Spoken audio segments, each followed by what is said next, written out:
Junto a la Caja de Pandora, con un escritor excepcional que acaba de llegar de Madrid, que es el señor Manuel Galiana. Hola, buenas tardes. ¿Cómo estamos, Manuel? Estupendamente. Muy bien, encantado de tenerte otra vez en Barcelona. Veo que has hecho un libro de color azul, esto debe ser por la sangre real.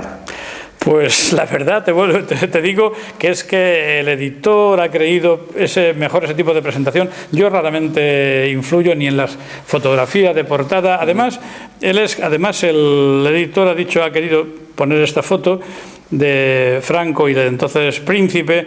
La verdad es que el editor, su ideología sí puede ser un poco azul y la ha reflejado ahí. Dice, además, se ve la imagen del general Franco como más alto por la perspectiva y porque está en un escalón superior. Debe tener alguna tendencia, ¿no? Alguna tendenciosidad, ¿no? Una simbología oculta. El título es un poco fuerte, ¿no? Hasta nunca, Juan Carlos. No, perdóname. El título que finalmente el editor ha impuesto es muy cariñoso. Hasta nunca, Juan Carlos. El mío, el que yo registré en el registro de propiedad del registro intelectual, son las 4 palabras que vienen... Lo que iba a decir ahora. Sí. Perjurio, homicidio, felonía y corrupción. Bien, pero es que son 4 palabras que una vez que lees el libro... Justas. Son justas, no son ningún... Es decir, no hablamos de asesinato, pero homicidio es cuando un hombre mata a otro, incluso en un accidente de coche, tú cometes un homicidio. Y él no mató a su hermano con un coche, lo mató con una pistola, pero lo mató, ¿verdad? Y además, no se sabe realmente cuáles fueron las causas reales porque nunca hubo ni una investigación judicial ni policial, ¿no?, de aquello que pasó con su joven hermano de 14 años. Y ahí vamos a decir que los culpables por encubridores fueron tanto el presidente Salazar de Portugal como el general Franco en España, que también quiso echar la arena sobre ese tema, porque parece ser que dijo que la gente no quiere a príncipes con desgracia, sino a príncipes con buena estrella. Pero vamos, el tema solamente... ¿Tú no crees que fue un accidente? Cualquiera que compre este libro, que va a estar solamente porque se ha hecho una edición corta y limitada inicialmente para ir a algunas librerías, se puede comprar ya actualmente, por ejemplo en Barcelona, en la librería Europa, y en 3 librerías en Madrid, librería Barbarroja, librería Gea y librería Molina, pero para mediados de enero estará ya pues en la Casa del Libro y en todas las tiendas, ¿no? Vamos así paso a paso, ¿no? Lo que te digo es que... perdón, se me ha olvidado la pregunta. Sí, fue un accidente realmente o él tenía conocimiento de armas, vamos a ver. Por ejemplo, en este tema yo me he basado mucho en el libro del coronel Martínez Inglés. No porque yo tenga nada que ver con el señor Martínez Inglés y sobre todo menos desde un punto de vista de ideología política, ¿no? De hecho, en ese aspecto estaríamos en las antípodas, ¿no? Pero, sin embargo, este hombre pues tenía... estaba en la Academia de Zaragoza cuando entra el joven príncipe. Él era 2 años mayor, pero bueno, en la Academia Militar pues se conocen todos y él conocía a los compañeros de Juan Carlos y cómo iba o cómo no iba en el curso, que por cierto vale la pena mencionar el hecho de que al parecer todos sus compañeros decían que cuando iba a clase, que no era muy a menudo ni mucho menos, a algunas de las respuestas de los profesores pues contestaba demostrando para ellos un nivel intelectual calificatorio entre el 0 y el 10 de entre 2 y 3. Esa era la opinión de sus compañeros, ¿no? Bueno, lo cual quizá nos da la clave para otras actuaciones, ¿no?, de este personaje. Pero entonces Martínez Inglés sabía muy bien las características del príncipe, sabía muy bien que para cuando tiene lugar en la Semana Santa del 56 de este luctuoso suceso, pues que no eran un juego de 2 niños y que no hubo ningún fusil de caza, ni hubo accidente, sino que fue de otra manera. Entre otras cosas porque Juan Carlos ya no era un niño, tenía 18 años, llevaba 6 o 7 meses en la Academia de Zaragoza y al parecer lo que iba todos los días es hacer unas grandes prácticas de tiro con armas largas y armas cortas. Luego era un experto en armamento, Y con 18 años, el hermano pequeño tenía 14, el hermano pequeño, como le llamaban cariñosamente, porque parece ser que era el bueno y el listo de la familia, le llamaban el Senequita, por Séneca, ¿no? Bueno, aparte de todo esto, y está explicado con mucho detalle el cómo fueron la sucesión de los acontecimientos en Villa Giralda en aquella nefasta tarde, pero primero de todo el que el arma no fue un calibre 22 parece que está bastante demostrado y afirmado en el libro que escribe la madre, la pobre madre, que quedó traumatizada desde entonces y con muchas depresiones, escribió un libro que se llamaba Memorias, y en ellas lo que decía era así que sus hijos tenían una pistola de 6 milímetros. Pequeña. Pero 6 milímetros es 6,35, es el único calibre que hay de 6, ¿no? Entonces, con ese calibre, que el coronel Martínez Inglés conoce muy bien porque es ingeniero de armamento, además, yo no soy ingeniero de armamento, pero por mi dedicación en temas de suministros militares he tenido la ocasión de disparar bastantes veces con el calibre 6,35, sé la bala que es, la carga de protección que lleva, y en determinadas circunstancias yo no sé a qué distancia puede, digamos, atravesar un hueso fuerte humano, ¿no? Y si lo atraviesa, con cuánta fuerza puede llegar para hacer daño. Sin embargo, lo que el teniente coronel Martínez Inglés dice, y yo también he oído por otras fuentes, y parece lo más lógico, era que la única forma de que esa bala impactase en el cerebro de su hermano era haber sido introducida por un orificio, que presuntamente serían las fosas nasales, donde atravesaría solo cartílago y no hueso y se podría llegar bien. Obviamente esto, visto de esta manera, no se puede decir para nada que fuera un accidente, pero en un caso en el que no hubo ni investigación policial ni judicial, no podemos decir nada más. Ahora, homicidio lo hubo. Bien, correcto. Muy bien. Perjurio o felonía o corrupción. Bueno, mira, precisamente el orden... Es una novela rosa porque salen faldas también. Sí, tiene su cierto morbo. Sí. Pero yo he categorizado esas 4 palabras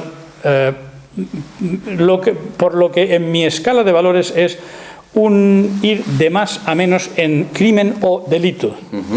¿Por qué? Dice, y entonces, ¿por qué pone usted? La corrupción es lo que llena a todo el mundo. ¿Por qué? Ya llegaremos a eso. Bueno, pues mire usted, la corrupción es muy mala, pero depende. Oiga, mire, el perjuro es un delito doble. ¿Por qué? Primero de todo, porque está tipificado en el Código Penal. Un perjuro público es un delito, aunque para él no sea delito porque él no es responsable jurídicamente, pero tiene otro tipo de delito, entre comillas, que es moral. Porque jurar, según el catecismo, es poner a Dios por testigo de lo que decimos o prometemos. Y es muy diferente cuando un chico de 20 años le dice a una chica de 19 o de 20, en el apasionamiento, te juro que te quiero y amor eterno, que debe ser un pecadillo venial como mucho, creo yo, que el jurar públicamente una Constitución y que se va a seguir siendo ¿verdad?, leal a unos principios fundamentales del movimiento, sabiendo ya antes que vas a hacer todo lo contrario. Entonces, ese sí que es para mí es el primero, para mi categoría moral y para muchas personas, me imagino, ¿no? Homicidio es el segundo, porque ya no es un delito contra Dios, sino un delito contra el próximo, ¿Y quién más prójimo que tu propio hermano? Y pasaríamos al tercero, la felonía. Bueno, el príncipe Juan Carlos todavía entonces, contribuyó de una forma decisiva a entregar de forma alevosa el Sáhara español a Marruecos, es algo tan claro, está en los periódicos, la hemeroteca, la forma en que se produjo, pero es que para resalzar todo esto más todavía, tenemos que decir que hace unos pocos meses un diario digital barcelonés, Público mencionó y ha sacado, aprovechando, parece ser, informaciones de Wikileaks, ¿no?, el que en los años ya 70, 73, 74, una persona y una institución muy claramente espiaban para el gobierno americano, suministraban información. Uno de ellos es una institución que se llama el Vaticano, y esto pues te podía hablar ríos de tinta, yo creo que es verdad. Y otro era el príncipe Juan Carlos, que ya contribuía con informaciones de aquello que podía coger de consejos de ministros para pasárselos a quién, pues a los americanos. ¿Por qué? Para los americanos, en el año 73-74, el portaaviones, que es España en este lado del Mediterráneo, era vital para otros temas de protección hacia Israel, ¿no? Y digo, está en la prensa, y desde luego el hecho de que Franco nunca hubiera entregado el Sáhara. Franco estaba agonizante, y entre el entonces jefe del Estado occidental, que era él, y el presidente Arias Navarro, cedieron un territorio a Marruecos de una manera vergonzosa, sabiendo que Marruecos, obviamente, y yo he leído personalmente el que obviamente esta sería una concesión, una petición que le había hecho muy personalmente el mismo Kissinger, judío askenazi y muy amigo de él personal, para que se le respaldase desde diversos ámbitos, entre ellos del Club Bilderberg, en su monarquía que iba a comenzar en aquellos momentos. Kissinger estuvo por aquí cuando murió Carrero Blanco, ¿no? Creo. El día antes de morir Carrero Blanco, Kissinger se estuvo entrevistando con él. Existen muchas más incertidumbres de las que parecen con respecto al tema de Carrero Blanco.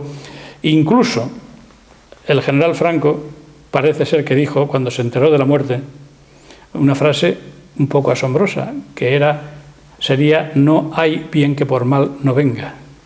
Es decir, que había más de el hecho de que el atentado físico, la excavación del túnel fuera hecha por ETA, hay pocas dudas. El hecho de la sincronía, la carga que realmente elevó el coche tan alto, sugiere que hubo una colaboración muy directa de la CIA, que además estaba a pocos metros en la embajada de Serrano, de donde tiene lugar el hecho, ¿verdad? Además de que se mata a Carrero Blanco por el hecho de que podía suponer un freno, una cortapisa en el Príncipe, como rey. Yo creo que no. Yo creo más bien y hay información sobre ello amplia, el que España en aquellos momentos ya tenía la capacidad financiera y técnica para producir su propia bomba nuclear, su propia bomba atómica. Y esto fue básicamente lo que le preguntó el día antes Kissinger: ustedes este tema deben de dejarlo, deben de olvidarlo. Y Carrero Blanco le diría: no, tenemos el dinero, tenemos la tecnología y lo vamos a hacer. Y al parecer uno de los más grandes miedos que tiene el sionismo judaico internacional con respecto a España sería el que no se viera dotado de un arma nuclear, porque según ellos que creen que tenemos tanta mezcla de sangre judía en España, podríamos ser un peligro mundial con un arma atómica. Pero es decir, la feronía está probada. La corrupción, ¿qué vamos a decir de la corrupción? Hay que leerlo en detalle, pero fíjate, yo es que creo personalmente que el sionismo internacional tiene amortizada la figura que le era necesaria en los años 75 de príncipe para ciertos favores geopolíticos, y que hoy día ya no le vale de nada, no le vale para sus planes, porque tiene otros planes para España, entre ellos el de balcanizar España, ¿verdad?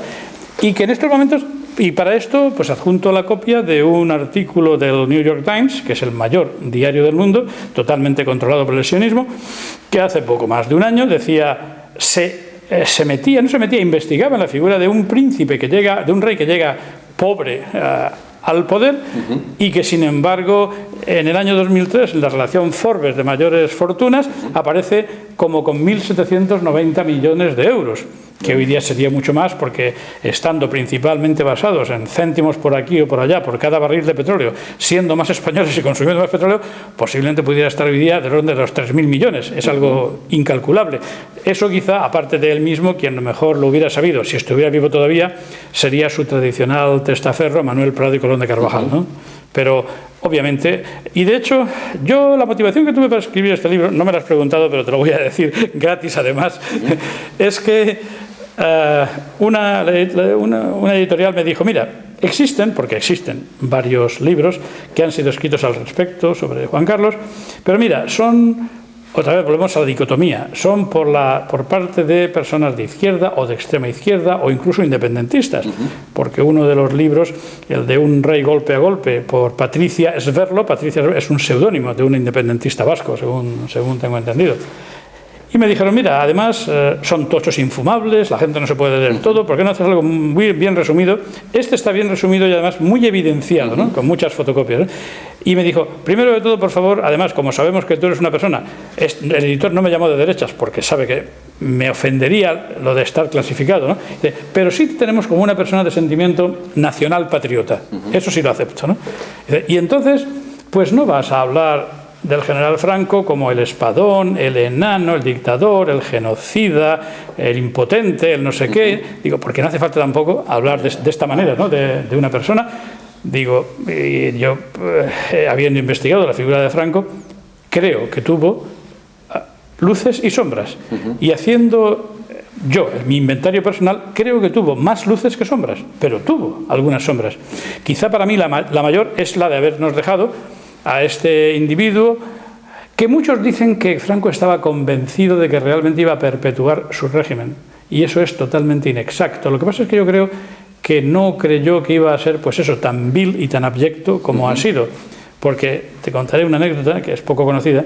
En el año 57 o 58, preparando el viaje que en el 59 hizo Eisenhower a España, el presidente, pues el general Vernon Walters, un gran hispanista y amplia experiencia en Sudamérica. Jesuita. Jesuita. Jesuita.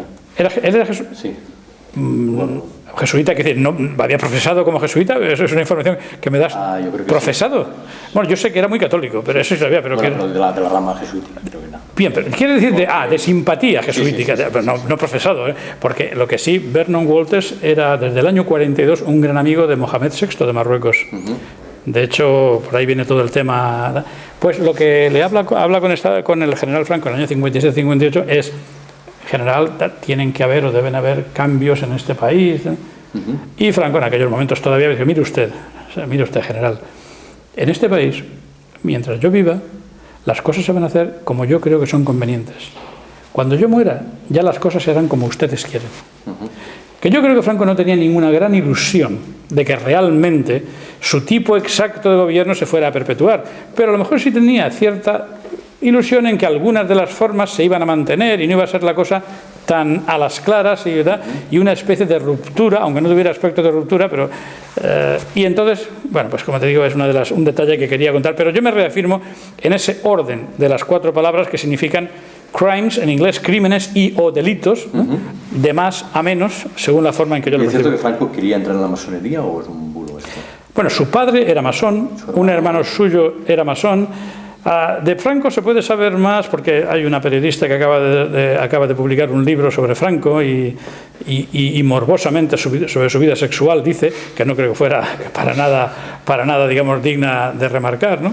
Pero sí, yo he oído, y ahí no tengo ninguna gran combinación, de que posiblemente cuando fuera muy joven, siendo comandante únicamente, como muchos otros oficiales, podría haber tenido algún interés al oír, aunque él tenía algo en contra de la secta en sí mismo, por su padre y por su hermano, sobre todo por su padre, que lo trataba a él a patadas, ¿no? Cuando era niño. Que lo hubiera solicitado a través de alguien que se lo hubieran negado por ser todavía un hombre no muy brillante, ni muy todavía en aquellos momentos, no lo sé, no te lo puedo confirmar, ¿no? Otra cosa que, perdona, cuando el editor me propone escribir el libro, aquí además, digo, bueno, lo puedo hacer primero en aras de esto, de limpiar un poco el nombre, las atribuciones que le hacen a Franco a otros autores, hacerlo más sucintamente, digo, y además porque yo tengo una motivación, una vinculación muy indirecta y muy involuntaria. A finales de los años 70, cuando yo dirigía la división de material de defensa en una gran empresa, con el personaje en cuestión. Yo estaba dirigiendo entonces, como digo, esta división y pusimos en marcha una amplia operativa con el gobierno de África del Sur, para hacerle suministros de componentes y de materiales militares que necesitaban. El gobierno en cuestión estaba entonces embargado por Naciones Unidas y empezamos a hacer aquella operativa. Y mi jefe, que era Valeriano Barreiros, el presidente del grupo, sucedía que su suegro era Nicolás de Cotoner, marqués de la Casa Real. Y a través se consiguió una audiencia para que nuestros clientes, gente del gobierno sudafricano, viniera y tuviera una entrevista personal con el rey, proponiéndole que esa amplia operativa que estábamos haciendo iba a estar además compensada en términos civiles, alimentación, minerales, uranio y cosas de estas, ¿no? Desgraciadamente, claro, y ahí pues mi jefe, Valeriano Barreiros, que era un zorro viejo, yo era una persona joven, un ejecutivo joven e inexperto, pues quiso de alguna manera el tener un paraguas de cobertura en caso de que algo fuera mal. Y claro, a través del testaferro correspondiente se prometió el que unas pequeñas partes de ahí, ¿verdad?, de esos beneficios irían al pecunio personal de un rey que necesitaba consolidar una fortuna, ¿no? Entonces lo que pasó fue que nosotros, en la empresa que yo dirigía, no éramos conscientes de quién era nuestro no enemigo ni rival, pero otra fuente de suministro que tenía África del Sur, y que no era otro que el Estado de Israel. Claro, el Estado de Israel lo que pasó es que al ver un canal que estaba funcionando bien, que les estaba quitando a ellos dinero, por un lado, e influencia sobre el gobierno de Sudáfrica, pues decidió que había que dinamitar ese canal. Ellos tienen mucha influencia en Sudáfrica. Y lo pueden hacer de muchas maneras, pero en aquel caso, y afortunadamente conmigo, no lo hicieron de la forma que hicieron con otro conocido mío 5 o 6 años más tarde, que fue pegándole un tiro en la nuca en el puerto de Amberes, ¿no? Pero en este caso lo que decidieron fue que, con la colaboración de la prensa, con la colaboración de las aduanas, de la policía, Scotland Yard, pararon un par de cargamentos. Ahí incluyo varios artículos del diario El País. El País es ese diario, por si no lo conocen, ¿verdad?, dirigido por el Bilderberg Juan Luis Cebrián, ¿no?, en el cual se citan una serie de mentiras e inexactitudes sobre el caso, que es lo que ha hecho siempre esta amarilla prensa del País, ¿no? Y yo afortunadamente dimití, me libré del tema, porque yo iba a ser el chivo expiatorio cuando había gente que estaba beneficiándose de este tema y yo era solamente un instrumental, ¿no?, necesario, ¿eh? Y como digo, pues afortunadamente pude librarme del Mossad, de que el Mossad me quisiera llevar a la cárcel, e incluso, como digo, de que como a un conocido mío, pues a este hombre lo conocí en el año 78, en relación con el gobierno de Sudáfrica. Era un investigador y un científico canadiense, experto en cohetería avanzada, y estuve en su casa en Vermont en el año 78 comiendo con él en la frontera entre el estado de Nueva York y de Canadá, y en el año 84-85, paseando por el puerto de Amberes, recibió un par de tiros en la nuca, el Mossad, obviamente. Y las razones que tenía el Estado de Israel en aquel momento, porque este señor estaba diseñando y construyendo un cañón especial de largo alcance del calibre 155 que podía poner obuses con la carga que fuera, no a 20 o 25 kilómetros, que es el alcance normal de este obús, sino a 45 o 50 kilómetros, que le hacía un enemigo incluso para una confrontación directa con Israel. Y es la forma en que actúa el Mossad, ¿no? Me imagino que las comisiones son muy grandes, ¿no?, en el tema de material bélico.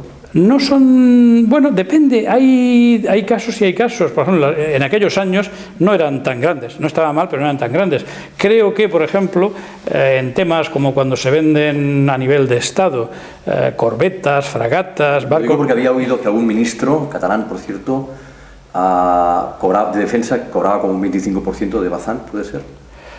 Bueno, yo fui cliente de Bazán, personalmente conozco muy bien cómo funciona la compañía, y no sé si te refieres al mismo ministro actual.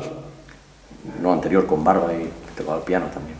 Bueno, y se conocen muchas otras aficiones mucho más degeneradas, al amigo Narcís Serra. También. Mucho más degeneradas que solamente el tema de las comisiones. No he dicho quién. Bueno, yo he mencionado porque sí. barba, socialista y tal, ¿verdad? Sí, exactamente, este hombre ya estaba involucrado en temas de esos grandemente, pero otras cosas que yo he oído también es que el actual, por ejemplo, el testaferro de Juan Carlos actualmente en temas de defensa, como comisionista en defensa, sería presumiblemente el actual ministro de Defensa Morenés, Pedro Morenés, que durante quizá más de 10 años ahora.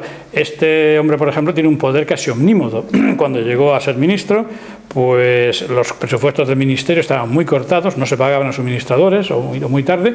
Sin embargo, una compañía de la cual él había sido asesor personal, pues, y que era la fabricante de las famosas bombas de racimo, pues tenía una deuda, o sea, le debía el Estado a esta compañía 40 millones de euros. Para la compañía esta en cuestión sí hubo 40 millones de euros, obviamente porque el ministro estaba interesado en este pago, ¿no? Muy bien. Vamos al tema de las señoritas, de las faldas. Este es el tema de Lola, es el que menos me gusta, ¿no? No, porque, ¿sabes por qué? Porque yo he hecho un resumen. Mira, para hablar del tema señoritas, obviamente habría que leerse otro libro, que es el libro del año pasado, de 2012, de Pilar Eyre, La soledad de la reina, ¿no? Y obviamente ahí estará mucho más detallado, te costará 30 euros el libro, no sé cuánto costará, ¿verdad? Yo ahí lo que he procurado, he huido, para no hacer una larga lista ahí para reflejarla, además de que no se conozco todos los nombres, se conocen los nombres que se conocen, ¿no?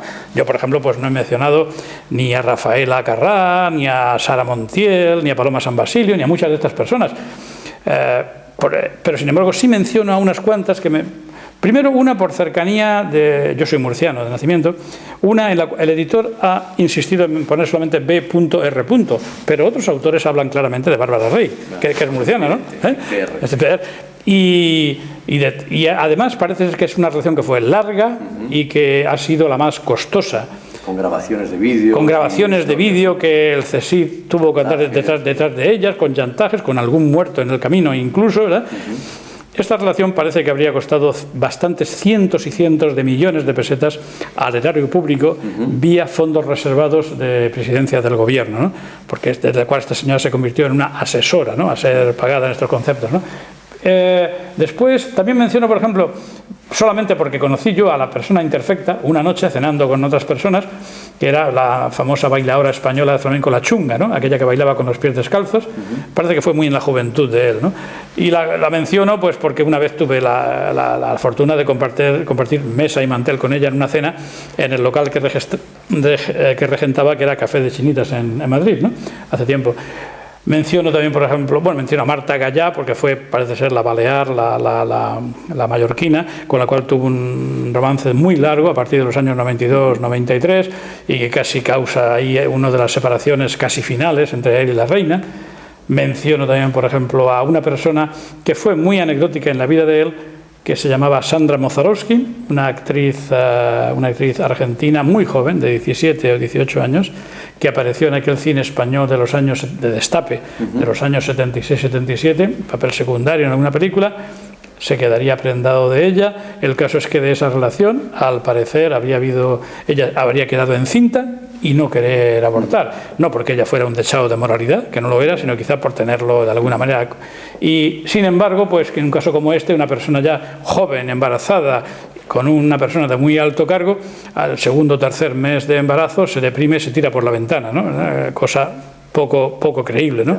Es decir, el tema de las mujeres, pues, ¿qué te iba a decir? Mucha gente, me imagino que incluso le tendrá envidia, yo no sé cómo. Ahora, la forma en que yo describo esas y las relaciones, digamos, amateurs, que las subieron a millares, incluso a centenares por lo menos, sobre todo cuando estaba en la Academia General de Zaragoza y le presentaba a damas de alguna edad, de edad superior a la de él, el republicano Antonio García Trevijano, que coincidía con él en Zaragoza y le prestaba a sus amistades galantes más mayores, ¿no? ¿Qué decir? Excepto en aquellos aspectos en los cuales ha habido o un nepotismo por parte de él en colocar a muchas de ellas en televisiones o potenciar sus carreras, y sobre todo aquello que nos ha costado el dinero, cantidades grandes como Bárbara Rey, y en general en cualquier otro de estos escarceos, pues hay envueltos servicios secretos, seguridad, gastos. Y lo que quiero decir es que con esa aparente fortuna que tiene en el extranjero, ¿por qué no se lo paga de su bolsillo? Es la última pregunta que se me ocurre decir sobre el tema mujeres, ¿no? Y el tema Corina, por ejemplo, ¿desde qué iba el tema? Bueno, es que el tema Corina, es decir, para aquellos que compren el libro diré que ni siquiera lo menciono, porque hay tanto publicado en la prensa que me parecía abusar, ¿no? El sacar elementos de ahí. Bueno, esta ha sido, digamos, el último escarceo fuerte, conocido, que al parecer durante algunos años le habría estado acompañando en viajes y por todos sitios, incluyendo el famoso del elefante de Botsuana. Y después, aparte del tema en sí mismo, ¿no?, de la relación, pues ya hemos oído todos el que al parecer había sido nombrada extraoficialmente, ¿no?, como una especie de ministra plenipotenciaria para tratos, sobre todo con países árabes, de la península arábiga, y que hacía gestiones para el gobierno, ¿no? Como una especie de intermediario, con lo cual exactamente pues las comisiones, porque ella decía que no cobraba ni un euro de ninguna empresa española. Entonces, bueno, pues de alguien tenías que cobrar. Si no era la empresa española, serían de los otros, de las otras partes. Nunca ha dicho lo que ha ganado. Lo que sí sabemos también es que, al parecer, durante un tiempo largo, de más de 2 o 3 años, ha tenido su residencia en El Pardo, cerca de la anterior residencia del jefe del Estado, con un par de chalés, con guardias, con seguridad, con servicios secretos, todo a costa del erario español, ¿no? Esto debe ser una complicación para los servicios secretos, ¿no? Seguirlos. Yo creo que lo que es costo, más que nada, porque es cuestión de los medios que pongas a determinado fin, ¿no? Si pones 2 personas o pones 20, con 20 tienes más seguridad, pero lo que es mucho más costo, y todo esto, vuelvo a decir, lo pagamos los españoles, unos españoles que no solamente con este personaje, sino que con la mayor parte de los cargos públicos electos, ya está siendo esquilmado hasta unos límites irrazonables, porque antes hablábamos de la deuda de Estados Unidos que tiene que explotar, pero es que España es un país tan endeudado en el que la deuda pública y privada de España anda cerca de los 4,3 billones de euros en total. y que la cifra pública de deuda en España, que nos dicen que estamos en el 92,2 del PIB, es totalmente falsa. Ya.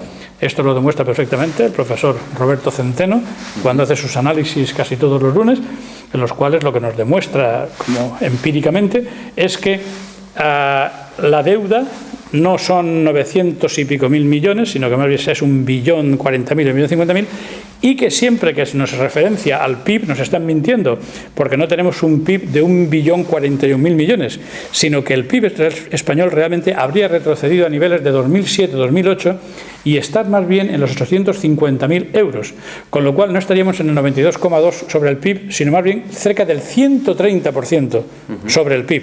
Otra deuda impagable, ¿no? Correcto. Sí, Mario Conde, conde de Barcelona. Mario Conde, conde de Barcelona. Bueno, a lo primero que habría que ir es a un tema. Hubo una relación muy íntima entre estas dos personas, casi familiar. Se parecen un poco, ¿no? Quizá. Bueno, eso también lo he oído yo. Es decir, eso que estás pensando también lo he oído yo. Pero lo que te quiero decir es que vamos a dejarlo para el final como comentario especulativo que hemos oído por diversos sitios, ¿no? Pero lo que es real es que Mario Conde se hace cargo del pago de todas las facturas de los costos hospitalarios del conde de Barcelona en la Universidad de Navarra. ¿Por qué? ¿Para qué? No tenía el hijo, Juan Carlos, suficiente para pagar. Aparte, al mismo conde de Barcelona le han sobrado 1.000 millones de pesetas que han salido sobrantes ahí de su fortuna personal. ¿Por qué no se pagaba él las facturas? ¿Por qué no las pagaba su hijo? ¿Por qué las paga un extraño? Existe, yo he oído esos rumores, y podemos decirlo aquí, pero sujeto obviamente a que no están evidenciados en absoluto, de que aparte de la distancia en altura física, sí existiría físicamente, sobre todo a nivel de cara, un gran parecido entre Mario Conde y un don Juan en sus 30 y tantos, 40 y tantos años, cuando era más joven. Eso con el conde incluso, con el conde de Barcelona. O sea, de Mario Conde con el conde de Barcelona, lo cual ha dado pie a las más supuestas, como sabes. Mario Conde, por cierto, me sorprendió bastante hace... Mario Conde iba mucho a Mallorca con el conde de Barcelona. Totalmente, es que fue una amistad inusitada y no sabemos por qué. Si hay que buscar por qué, si hay que dar pábulo a esas informaciones. Lo que sí está claro es que Mario Conde, por su parte, que todavía no se sabe muy bien dónde tiene sí, o dónde ha escondido las cantidades inmensas que al parecer escabulló del Banco Español de Crédito, se dice que están en Sudamérica. Pues el hombre sigue haciendo una vida pública y ha pasado por la cárcel poco tiempo, relativamente poco tiempo, ¿no?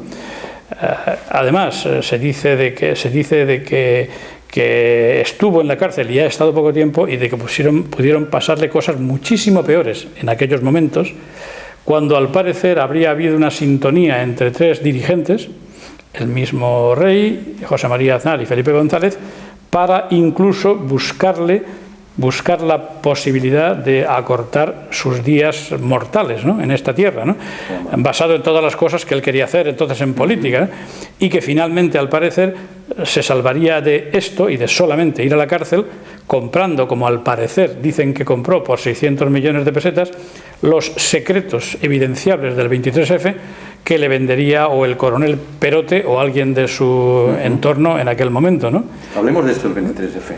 Bueno, 23F, hay libros escritos, como tú sabes. Yo he intentado en 7 u 8 páginas de resumir, de forma muy resumida y escuetamente, ¿qué podemos decir? Los autores intelectuales, al parecer, está muy claro que esto fue un esquema que le proporciona el CSIC, sobre todo el comandante José Luis Cortina, con el cual están de acuerdo, obviamente, no solamente el rey, sino también todos los políticos de la época, de todos los partidos, para dar ese golpe de timón, ¿no?, y que tiene lugar de la forma en que todos lo vimos.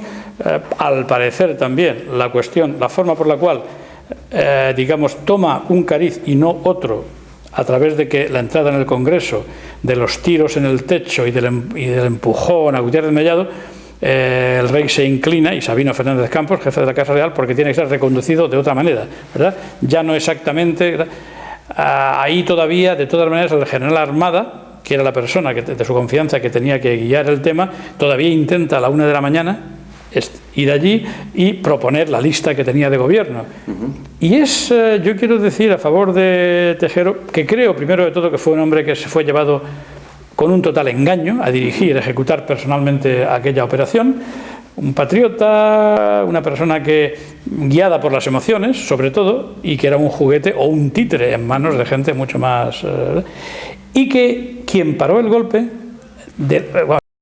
Quien paró el golpe a lo que podía haber sido, porque en todo caso consiguió su finalidad, que es reforzar al rey, pero quien paró el golpe en el sentido de tener un presidente militar y una serie de ministros que eran sobre todo comunistas y socialistas, fue precisamente Tejero. Cuando le dije, mi general, usted va a leer el escrito, me deja ver lo que va a leer y lee la composición que está ahí del gobierno, dijo, mire, mi general, yo no he venido aquí para esto. Esto se para ahora mismo, y que incluso parece ser que le dijo, y antes de que esto suceda, le pego un tiro a usted, después me mato yo y se acaba todo esto.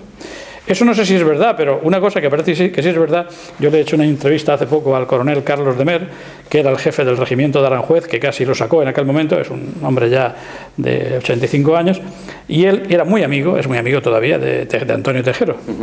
Y me contó una anécdota que está en esta grabación, se puede ver en YouTube, un vídeo que tengo con él, en el cual dice, Antonio me dijo, cuando le veo esto, la lista, hemos terminado, ya se puede usted marchar, en tono desabrido, los dos hablándose, y que en la sala pues había a una distancia un guardia civil, y que el guardia civil, al oír que el tono se estaba encrespando un poco y que el otro le estaba diciendo que se fuera, mi teniente coronel le dijo, ¿lo mato?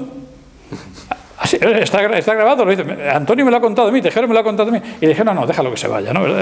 Y así es como termina algo que pudo haber sido un golpe que saliera con un tipo de gobierno, que salió de otra manera, pero que finalmente cumplió sus fines, como digo, el del ver reforzada la autoridad del rey, que en adelante diría, para cualquier otro problema como este, yo os lo soluciono, y solamente se trata de que me contéis qué vais a hacer y que admitáis mis consejos, ¿no? ¿Tú crees que, tal como está la situación económica y política y tal, podría darse otro golpe de Estado? ¿Puede haber un...? Mira, no es impensable el que los servicios secretos estuvieran pensando en un nuevo montaje similar o de otra forma que condujera a decir, tenemos que acabar con este caos, legalmente y constitucionalmente no puede haber un proceso de independencia si no lo aprueba todo el pueblo español, ni de Cataluña ni de Vascongadas, y que la situación económica, por los 6 millones de parados, o sea, es una concatenación que dijeran, pues va a haber otro golpe de timón, y que este golpe de timón estuviera de nuevo destinada a reforzar la monarquía, no ya con el actual rey, que parece ser que estaría más cerca del otro mundo que de este por otras circunstancias, sino de que en su hijo se perpetuara la monarquía. Y esto sería una posibilidad. No veo cómo, pero ellos tienen todas las cartas en la mano y reparten, y son los que dicen lo que hay que hacer y cómo hay que hacerlo, ¿no?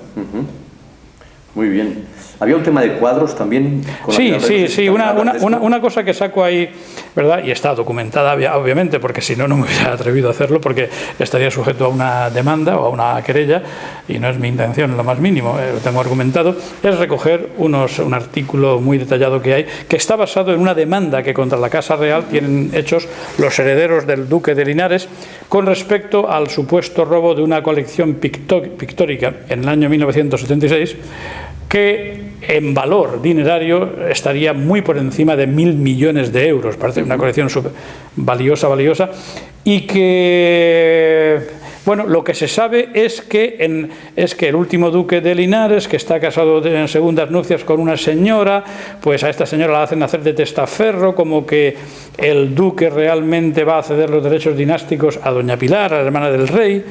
Después hay un testamento que parece ser que ha sido falsificado. Todo esto está basado, como digo, en una querella con su número específico que está ahí, y que obviamente pues está siendo obstaculizada de toda forma posible por fiscalías, por Museo del Prado, por Dirección General de Patrimonio, en cuanto a que no prospere la demanda, y de hecho lleva muchos años, no ha prosperado, pero está ahí. Y una cosa que yo he oído y he leído es que al parecer la estancia en el extranjero en Washington de Urdangarín algunos años no estaría únicamente vinculada al deseo de su yerno de que estuviera fuera por todo el caso no Saizón, sino que también podía haber estado encargado de colocar, ¿no?, algunas de estas pinturas de un alto valor en el extranjero, ¿no? Muy bien.